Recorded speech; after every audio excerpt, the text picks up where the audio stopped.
Gương chiếu hậu. Tôi làm tài xế công nghệ ca đêm ở thành phố này đã 3 năm. Nhiều người hỏi tôi sao không chạy ban ngày. Đơn giản chỉ là ca đêm thì người ta trả cao phần trăm hơn, ít kẹt xe. Và quan trọng nhất, tôi thích cảm giác lái xe trong thành phố khi mọi người đã ngủ.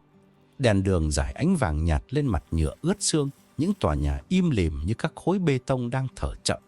Tôi từng nghĩ mình có thể gắn bó với công việc lái xe buổi đêm này mãi, cho đến tối hôm đó. Cuốc xe hiện lên lúc 1:47 sáng. Điểm đón, bệnh viện đa khoa cũ, tòa nhà đã ngưng hoạt động từ lâu, chỉ còn khu cấp cứu mở một phần cho những ca đặc biệt. Điểm đến, một con hẻm trong quận trung tâm, không xa. Khi xe rẽ vào cổng bệnh viện, cái loa đang phát ra âm thanh trên xe đột ngột nhiễu. Màn hình trung tâm tối sầm một giây rồi sáng lại. Tôi tự trấn an đó là do pin yếu. Gió thổi qua hàng cây bằng già, lá khô cào vào thân xe như móng tay. Tôi dừng trước sảnh cũ, nơi bảng hiệu đã phai chữ. Khách đứng chờ dưới bóng đèn huỳnh quang nhấp nháy. Một người đàn ông trung niên, áo khoác xám, mũ kéo thấp che nửa mặt. Anh ta mở cửa ghế sau, ngồi xuống và nói: "Cho tôi đến hẻm Lê Phúc." Giọng anh ta khàn như giấy ráp: "Nhớ đi đường vòng." Tôi không đáp, chỉ gật đầu và bắt đầu cho xe lăn bánh khởi hành. Qua gương chiếu hậu, tôi chỉ thấy mũ và vai, mặt anh ta như bị bóng tối nuốt mất. Ra khỏi khu bệnh viện, đến một ngã tư, đèn tín hiệu xanh kéo dài bất thường. Người đi bộ biến mất, radio im bặt. Tôi liếc gương chiếu hậu lần nữa. Ghế sau trống không. Tôi thảng thốt thắng gấp, chiếc xe khựng lại giữa đường, cửa ghế sau vẫn khóa chặt, trên ghế có vết lõm như ai đó vừa đứng dậy. Tôi thở gấp, mồ hôi lạnh ướt lưng.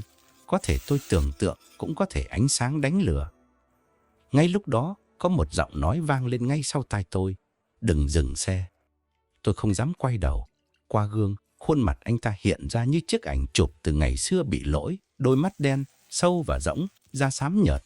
Anh ta nhe hàm răng trắng toát của mình ra. Tôi cảm tưởng rằng răng anh ta phát sáng trong bóng tối, khiến nụ cười càng trở nên ghê rợn.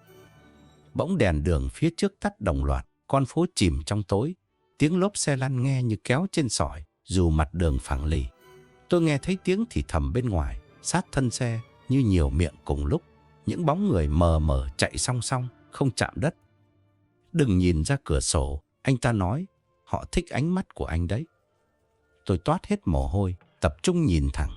Trước mũi xe, đường biến dạng như kéo dài vô tận. Biển số xe phía trước trôi tuột khỏi xe, rơi lăn lóc rồi tan vào đêm. Mỗi khi tôi liếc gương, khuôn mặt sau lưng lại gần hơn. "Anh là gì?" tôi hỏi. "Tài xế," anh ta cười. "Tôi giống anh, chỉ là ca của tôi không bao giờ